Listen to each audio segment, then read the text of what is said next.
అందరికీ నమస్కారం. మాజీ ముఖ్యమంత్రి జగన్మోహన్ రెడ్డి ఈనాడు పత్రిక మీద సంచలన వ్యాఖ్యలు చేశాడు. ఆ పేపరు టాయిలెట్ పేపర్‌కి ఎక్కువ, టిష్యూ పేపర్‌కి ఎక్కువ. పిచ్చి రాతలు రాస్తూ జనాలను పక్కదోవ పట్టిస్తుందని చెప్పి జగన్మోహన్ రెడ్డి మాస్ ర్యాగింగ్ చేశారు.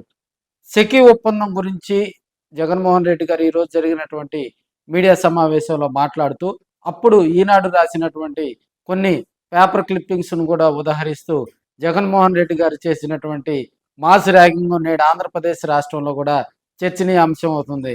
అదేవిధంగా మరో పత్రిక అయినటువంటి ఈనాడుతో పాటు ఆంధ్రజ్యోతి, టీవీ5 ఈ మూడిటిని కూడా ఆయన పేరు పెట్టి ఉదహరిస్తూ మాస్ ర్యాగింగ్ చేశారని కూడా మనం తెలియజేసుకోవచ్చు. ఈరోజు ఒక దినపత్రిక కానీ, ఒక టీవీ ఛానల్ కానీ, ఒక పార్టీకి అనుకూలంగా, ఒక పార్టీకి గతంలో ఒక పేపర్ కానీ, ఒక ఛానల్ కానీ, దాంట్లో వచ్చే వార్తా విశేషాలు గానీ, అప్పట్లో జనరంజకంగా ఉన్నాయి. ఆసక్తికరంగా ఉన్నాయి. పొలిటికల్ ఇన్వాల్వ్‌మెంట్ అనేది చాలా తక్కువగా ఉండేది. పత్రికలు, న్యూస్ ఛానెల్స్ ఒక పార్టీకి అనుకూలంగా వారందరూ కలిసి పార్టీలో ఇన్వాల్వ్ అయ్యి, అదేవిధంగా ఒక గవర్నమెంట్‌కి అనుకూలంగా, మరో గవర్నమెంట్ వ్యతిరేకంగా. సాక్షి కూడా ప ప ప్రస్తుతం అదే పరిస్థితి ఎదుర్కొంటుంది.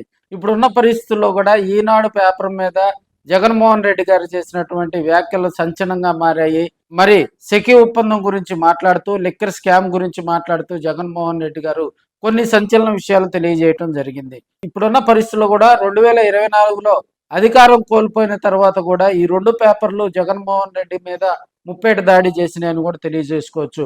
అదేవిధంగా వైసీపీని అధఃపాతాళానికి తొక్కేందుకు ఈ 2 పత్రికలు కూడా పనిచేస్తున్నాయని, అదేవిధంగా ఇప్పుడు చూస్తున్నట్టయితే మనకి అన్ని నియోజకవర్గాల్లో ఉన్నటువంటి వైసీపీని అణగదొక్కి, వైసీపీ మీద పిచ్చి రాతలు రాస్తూ, అదేవిధంగా జనాలకి వాళ్ళని భ్రమలో ఉంచుతున్నాయి అనే ఉద్దేశంతో జగన్మోహన్ రెడ్డి మాట్లాడినట్టుగా కూడా కొంతమంది రాజకీయ విశ్లేషకులు అయితే చెప్తా ఉన్నారు.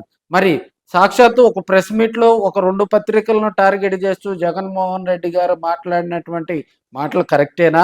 ఇవి ప్రత్యక్షంగా, పరోక్షంగా కూడా అటు వైసీపీని అణగదొక్కాలని, అదేవిధంగా అధికారంలో ఉన్నటువంటి పార్టీకి ఇవి కొమ్ము కాస్తున్నాయా అనే కోణంలో కూడా రాజకీయ విశ్లేషకులు అయితే దీని మీద చర్చిస్తూ ఉన్నారు.